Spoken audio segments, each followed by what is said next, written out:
Well, hey everyone, and welcome back to my YouTube channel. Today, I'm going to do a deep dive into electrolytes and into hydration, two really key performance things for athletes, but also for everybody. So I hope you enjoy this. And if you like the content, please like, subscribe, and hit the notification bell.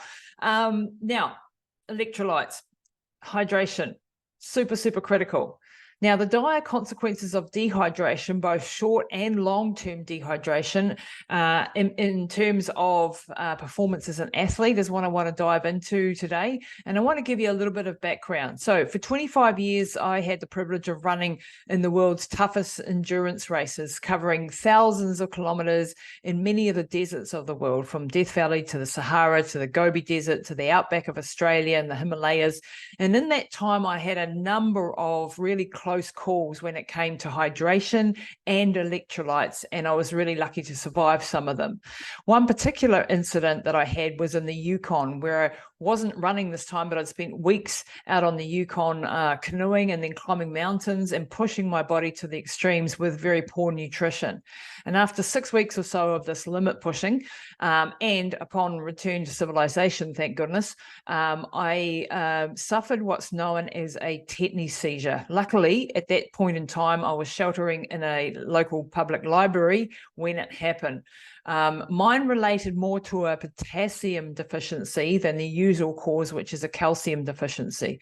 And my potassium level was down at 1.7. And at the time, that was the lowest the doctor had ever seen in his life. And a tetany seizure is an involuntary muscle contraction or spasm that can occur in the body. And they're associated with either the calcium or the potassium or your electrolytes in general. And mine was absolutely extreme. My whole body cramped from my toes to my face. It was the most painful, most terrifying experience of my life to that point, and I could have died, as my heart was also cramping. So luckily enough for me, there was a paramedic present in the library on that day, and he saved my life and got me to the hospital in time. But this horrible experience really brought home to me the importance of electrolyte balance and hydration. And since that experience, I've unfortunately had a few more run-ins, not surprising given the thousands of kilometers of racing that I did. So here's sort of my 2 cents on hydration and electrolytes and sort of what you need to know. So firstly, what is an electrolyte? And how is hydration related to this? And why is just drinking water not enough to be optimally hydrated? So firstly, what is an electrolyte? So electrolytes are substances that have a natural positive or negative electrical charge when dissolved in water. Now, they help your body regulate chemical reactions, maintain the balance between fluids inside and outside of your cells. They transmit electrical impulses in nerves and muscles and support various physiological functions, including the heart and the kidney. Now, for the athlete, electrolytes are vital for maintaining hydration, preventing muscle cramps, and supporting your overall performance. And sweating during exercise leads to a loss of electrolytes. And so replenishing them is really essential to avoid dehydration and to maintain your optimal muscle function. Now, common electrolytes include things like sodium, potassium, magnesium, calcium, chloride, phosphate, bicarbonate, and sulfate. And each electrolyte plays a specific role in maintaining the body's balance of fluids, supporting nerve function, muscle contractions, and contributing to your overall cellular health. Now, drinking too much water can dilute your electrolytes and cause something called hyponatremia. And there are 2 types: hypovolemic hyponatremia and euvolemic. But I won't go into too much detail on those 2. But as an endurance athlete, I suffered many times from hyponatremia. And in my endeavors to get enough fluids in during racing, sometimes I overdid the water and underdosed the electrolytes, especially in this case, sodium. And this leads to hyponatremia. So when sodium levels become too low, it can lead to various health problems. And the severity of these symptoms depends on the degree of the hyponatremia. And here are some potential sort of complications and symptoms that could be associated with hyponatremia. you could get cerebral edema. One of the most serious complications, cerebral edema, which is a swelling in the brain, and this can lead to increased pressure inside the skull, causing symptoms such as headache, nausea, seizures, and in extreme cases, even coma or death. Then there are neurological symptoms that can be either mild to moderate, and these can be confusion, headache, nausea, being uncoordinated, and severe hyponatremia can lead to seizures, hallucinations, and other severe neurological impairment. Then there's respiratory distress that can lead to you having, difficulty breathing. Then you could have muscle cramps and weaknesses. So low sodium levels can affect muscle function, leading to cramps, weakness, and in severe cases, even paralysis. It can cause nausea, vomiting, and even a loss of appetite. It can cause trigger seizures, which may be even life-threatening, and even coma and death, as I said. So extremely low levels can lead to a state of unconsciousness, and if not treated properly, it can result in death. So this is pretty serious stuff. And so endurance athletes, beware of this.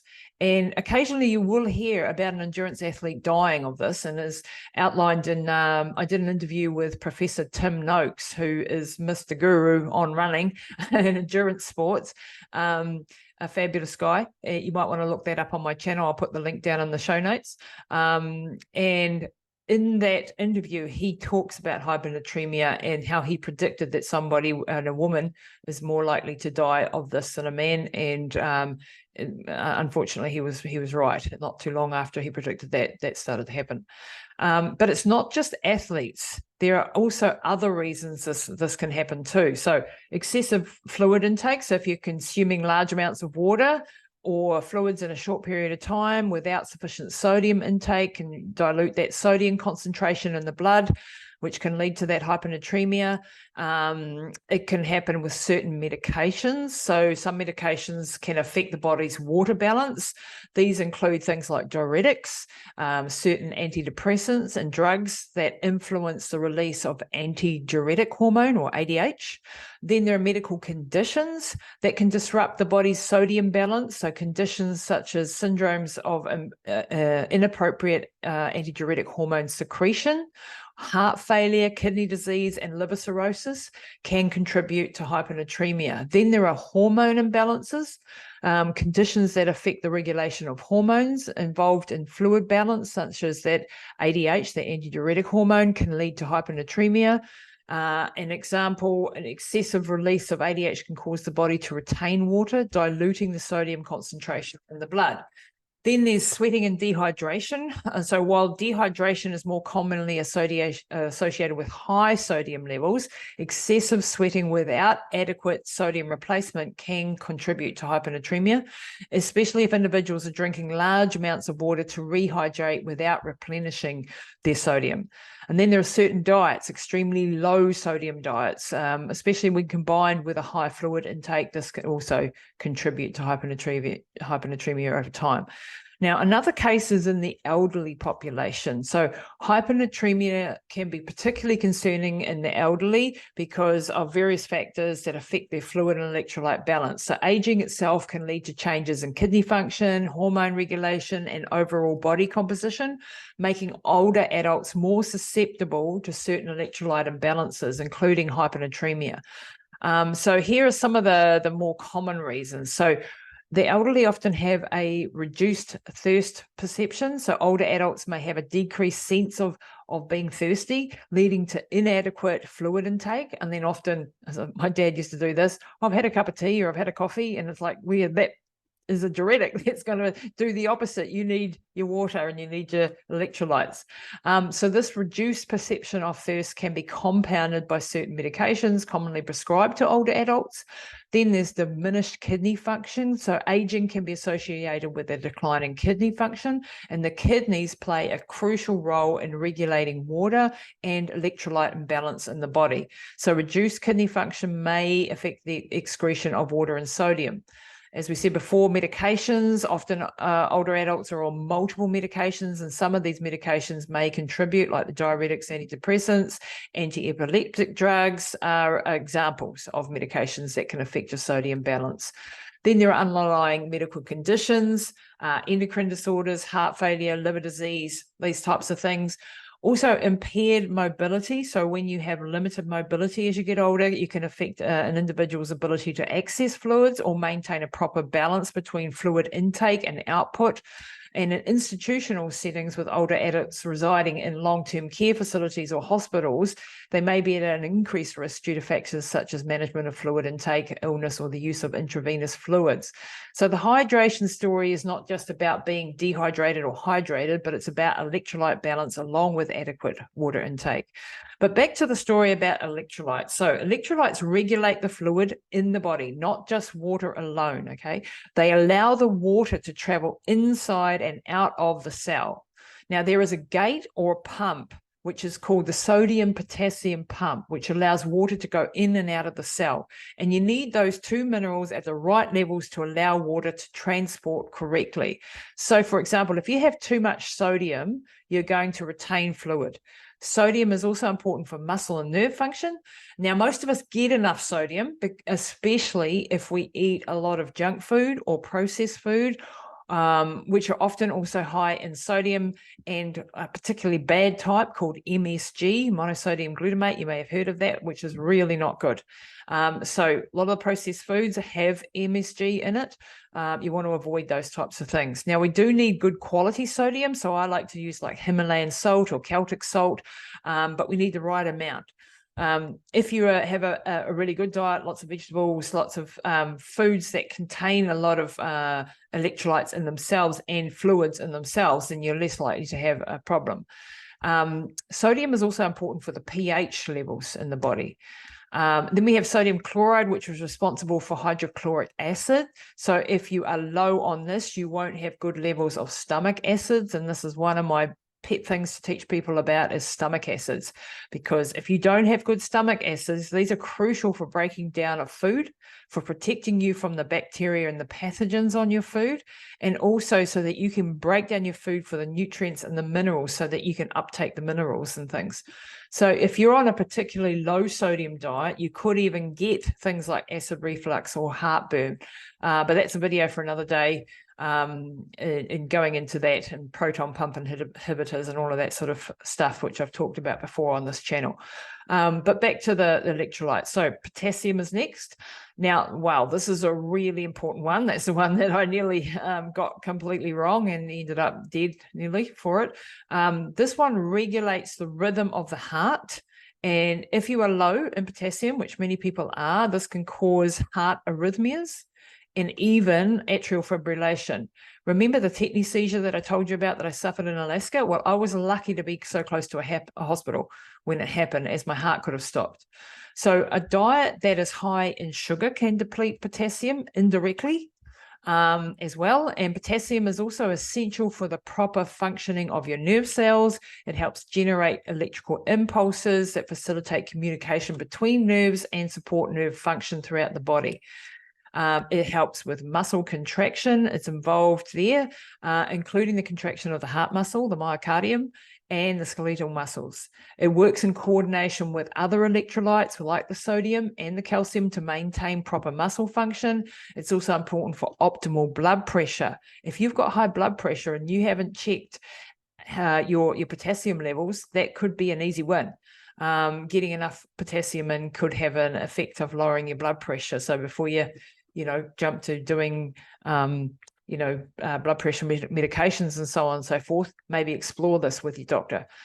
So potassium has a vasodilatory effect, meaning it helps relax blood vessels. So adequate potassium intake is associated with lower blood pressure, and it counteracts the hypertensive effects of excessive sodium intake. And many people are deficient in potassium, especially those whose diets are really high in processed food. So really think about that. And we need about 4,700 milligrams a day, depending on your size and so on and so forth, but around about. So that's a lot. And we get a lot of potassium from our vegetables and our fruits and our nuts and our seeds. So if we're not eating a lot of those, then we could be low. The next one on the list is magnesium. Now, this is another that is absolutely crucial. It has over 300 enzymatic actions in the body for DNA repair and energy production, and we need around 450 milligrams a day. And it's again found a lot in our vegetables. So if you're not having your vegetables, you're likely to be deficient. And magnesium is an essential mineral that plays a crucial role in several physiological processes, including those related to electrolyte imbalance. And here are some key functions of magnesium in the body in relation to electrolytes. So it's coenzyme activation. Magnesium is a cofactor for many enzymes involved in energy metabolism, various biochemical reactions, and this includes enzymes that participate in the synthesis of ATP, adenosine triphosphate. That is the energy currency of our cells, if you like. That's what we make in our cells that produce the energy so that those cells can do their job. So it's that important. Now, when I say it's a coenzyme, it doesn't mean like a co-pilot that's not as important as the pilot. It is as important as the pilot. Without this, it doesn't happen. So it's the primary, so the ATP is the primary energy currency of the cell. So you want to support that with magnesium. Now, electrolyte transport. Magnesium is involved in the transport of electrolytes, including sodium, potassium, and calcium, across the cell membranes. It helps regulate the movement of these ions in and out of cells, contributing to the maintenance of proper cellular function and electrolyte balance. Now, magnesium is also important for ATP utilization. It's necessary for the activation and utilization of ATP, and it must be bound to magnesium. So ATP, must be bound to magnesium to become biologically active. So this interaction is crucial for many cellular processes, including muscle contraction, nerve function, and the synthesis of DNA and proteins. So if you've ever had muscle cramps, it could have been the magnesium, could be something else as well, but magnesium's low-hanging fruit to try if your muscles aren't contracting properly. So it's also important for nervous system function. So it plays a role in neurotransmitter release and helps regulate nerve cell function.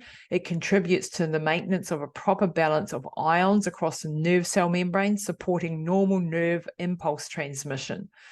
Magnesium is involved in the regulation of muscle contraction, as I said, and relaxation. So sleep, if you're not sleeping well, if you've got restless leg syndrome, all of that sort of stuff, maybe try magnesium.